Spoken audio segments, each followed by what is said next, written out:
السلام عليكم، اهلا بكم في قناتي. في فيديو النهارده ان شاء الله هنعمل مع بعض احلى بطاطا مشويه بطعم وريحه بطاطا العربيات. هنعملها باسهل طريقتين، على البوتاجاز وفي الفرن. يلا نسمي الله ونبدا على طول. وما تنسوش لو عجبكم الفيديو تعملوا لايك وشير واشتراك في القناه. بسم الله. في صينيه الومنيوم هبتدي ارص البطاطا بالشكل ده. البطاطا انا نقعتها شويه في الميه وبعدين غسلتها كويس جدا. هعملها وهي لسه فيها ميه مش ناشفه. والنهاردة مفيش مقادير، أي كمية بطاطا على حسب رغبتك. هضيف عليها نص كوباية من السكر ووزعها عليها زي ما حضراتكم شايفين.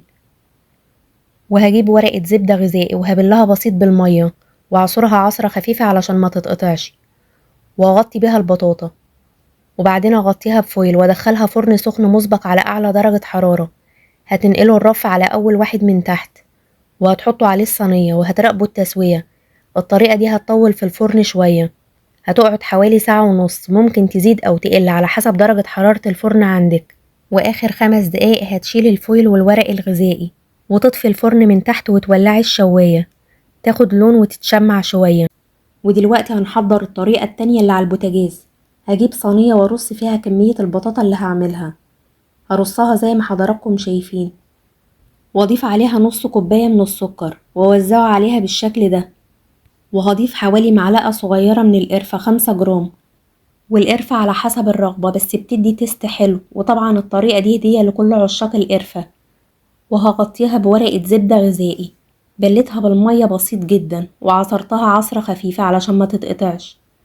وهغطي بيها البطاطا وبعدين اغطيها بفويل، وهرفعها على البوتاجاز على نار هادية لمدة نص ساعة. وبعد حوالي نص ساعة هبتدي اقلبها على الناحية التانية زي ما حضراتكم شايفين. والسكر ابتدى يتكرمل مع القرفة زي ما واضح ليكم، وبالسباتيولا هساعد السكر علشان يدوب. وكل ما كانت البطاطا صغيرة أو متوسطة بتستوي بسرعة. وأغطيها تاني واسيبها حوالي نص ساعة على نار هادية. وبعد النص ساعة التانية السكر داب تماما زي ما حضراتكم شايفين. وأكيد ملاحظين إن البطاطا استوت والسكر اتحول لكراميل. هسيبها آخر 5 دقايق من غير ما أغطيها علشان أتأكد إن البطاطا استوت تماما وتاخد اللون الجميل ده. وكده البطاطا اللي على البوتاجاز استوت وجاهزة معانا. هطفي عليها النار. شايفين شكلها تحفة ما شاء الله، اللهم بارك. والطعم والريحة ولا أروع. هقطعها بالشكل ده علشان أقدمها معاكم، وهفتح واحدة علشان أوريكم شكلها من جوه وقد إيه هي مستوية. وطعمها تحفة بجد. كل اللي بيحبوا القرفة مع الكراميل هيدمنوها. وكده خلصنا الطريقة الأولى.